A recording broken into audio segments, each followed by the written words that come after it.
Imagina esto, en una de las fortalezas más vigiladas de Inglaterra, donde cada piedra parece guardar un secreto, una mujer vestida al estilo Tudor avanza por un pasillo en silencio con la cabeza entre los brazos.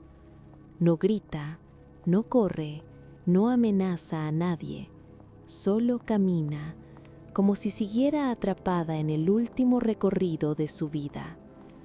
Lo inquietante no es solo la imagen, sino el lugar donde aparece y la cantidad de personas que, según se reportó, dijeron haberla visto. Porque esta no es una historia nacida en una taberna, ni una leyenda contada a medianoche.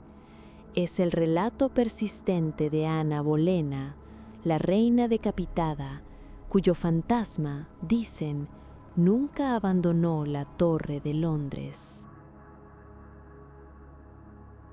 Pero antes de entender la aparición, hay que mirar el escenario. La Torre de Londres no es solo un castillo antiguo ni una atracción histórica. Durante siglos fue palacio, fortaleza, prisión y antesala de ejecuciones que marcaron la historia inglesa. Allí estuvieron encerrados nobles, traidores, rivales del poder y figuras demasiado peligrosas para quedar libres. Y entre todos esos nombres, uno sigue sobresaliendo con una fuerza casi trágica: Ana Bolena, segunda esposa de Enrique VIII, reina de Inglaterra y mujer caída en desgracia en un tiempo donde un cambio de favor podía costar la vida. Lo raro no es que su nombre siga vivo. Lo raro es que casi 5 siglos después, algunos aseguran que ella todavía sigue caminando ahí. Todo comenzó con una caída brutal.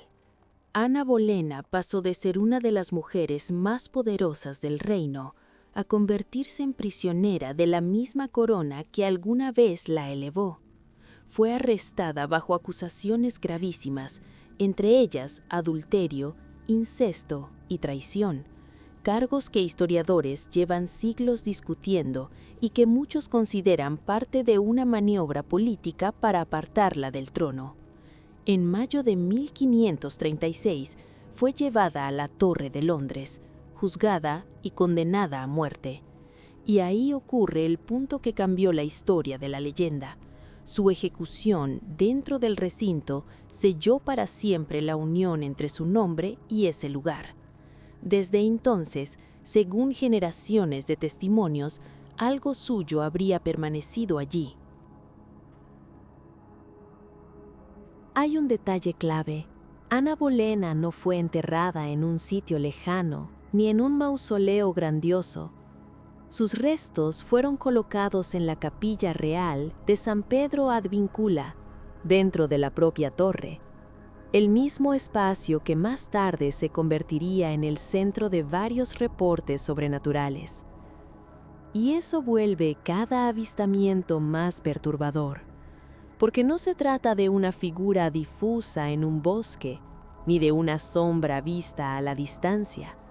Los relatos suelen ubicarla justamente cerca del lugar donde fue sepultada. Guardias y visitantes describieron a una mujer con ropas de otra época, avanzando con solemnidad. Pero había una diferencia imposible de ignorar. Algunos decían que no llevaba la cabeza sobre los hombros, sino bajo el brazo. Lo inquietante aumenta. La imagen de una reina cargando su propia cabeza parece demasiado teatral para ser creíble, y sin embargo, es precisamente esa consistencia la que alimentó la historia durante décadas. No se hablaba de una figura cualquiera, sino de una aparición reconocible por su vestimenta, por el porte y por el detalle macabro que coincidía con su final. En varios relatos, Ana no se comporta como un espectro furioso, no ataca, no habla, no busca venganza. solo atraviesa ciertos espacios como si repitiera un trayecto antiguo que nadie más puede ver completo. Y ahí nace una pregunta que persiguió a muchos testigos. Si era una invención del miedo, ¿por qué tantos describían casi la misma escena sin haberse puesto de acuerdo? Y entonces aparece el testimonio más famoso. En 1864, según la versión más difundida, un soldado de guardia vio una figura acercarse dentro de la torre durante su turno nocturno. Al notar que aquella silueta no respondía y seguía avanzando, hizo lo que un centinela entrenado debía hacer: intentó detenerla. Pero cuando lanzó la bayoneta contra el cuerpo, el arma atravesó la aparición como si no hubiera materia alguna. El soldado quedó en estado de shock y fue acusado de abandonar su puesto o de actuar de forma impropia, algo extremadamente serio en un lugar así. Pareciera el final humillante de una historia absurda, pero ese caso no terminó ahí. Lo decisivo vino después, cuando otros presentes confirmaron que algo extraño también había sido visto. Ese es el giro.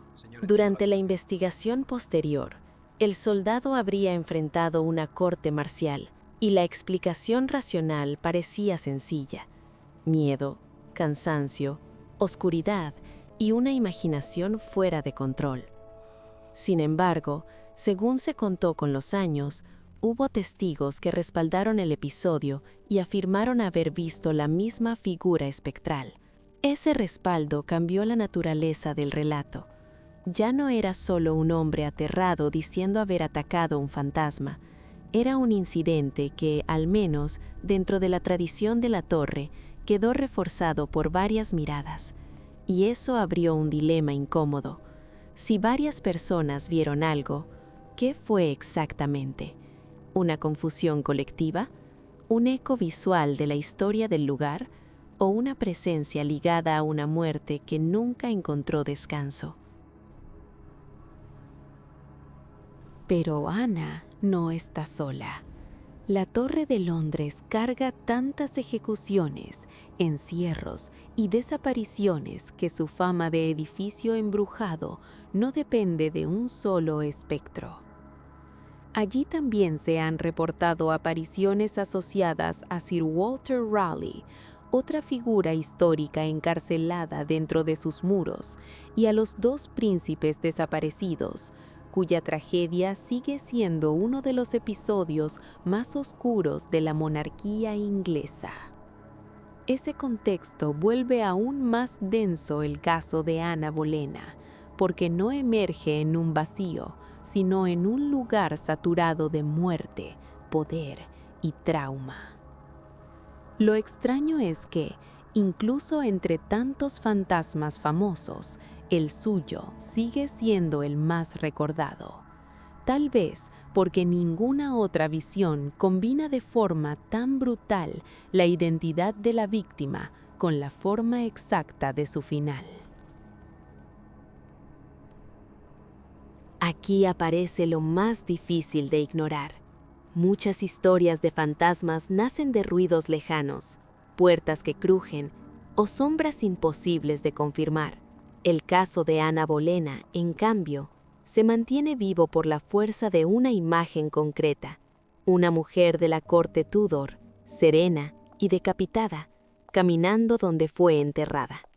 Esa precisión le da al relato una potencia rara, casi cinematográfica, pero también profundamente humana, porque detrás del símbolo hay una mujer real, ejecutada en uno de los momentos más violentos de la política inglesa.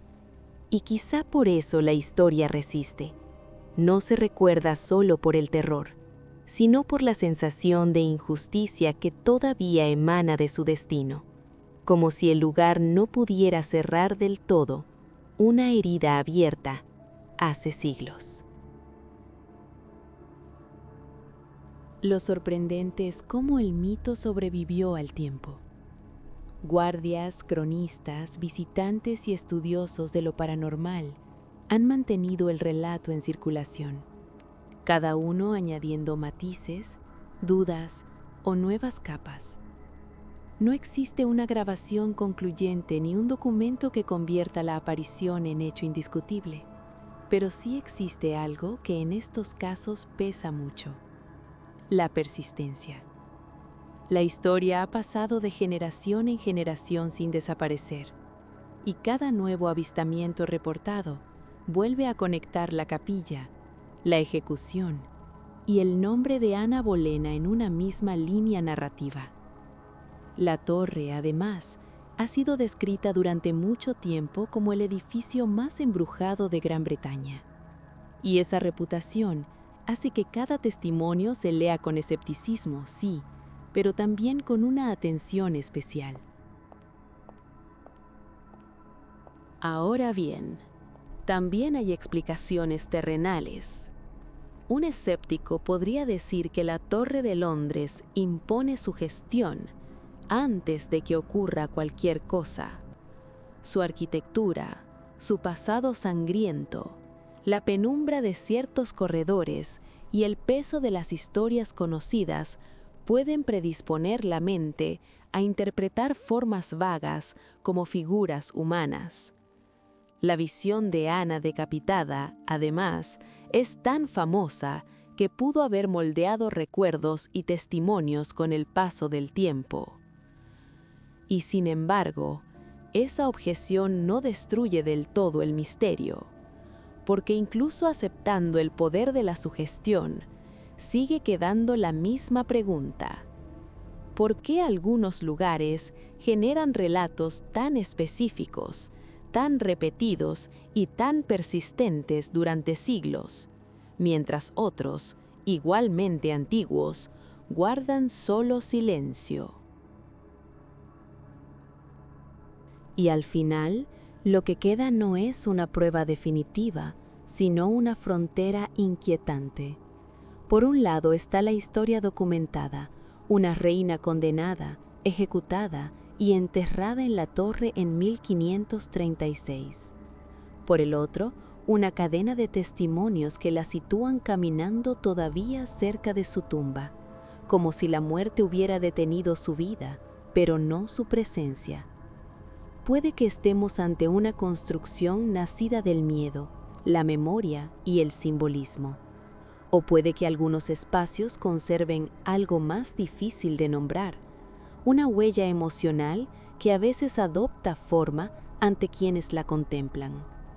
Lo único cierto es que la figura de Ana Bolena no desapareció con el golpe del verdugo. De una forma u otra, la torre jamás la dejó ir. Y quizá ese sea el verdadero terror: no pensar en un fantasma que aparece por la noche, sino en la posibilidad de que ciertos finales no terminen cuando creemos, de que una vida arrancada por el poder deje una sombra tan intensa que siga atravesando los siglos. En la Torre de Londres, entre piedra, silencio y memoria, Ana Bolena continúa siendo más que un personaje histórico. Es una pregunta que nadie ha logrado cerrar por completo. Si esta historia te dejó pensando, dale like y suscríbete para más casos como este. ¿Qué detalle te parece más difícil de explicar y cuál sería tu hipótesis?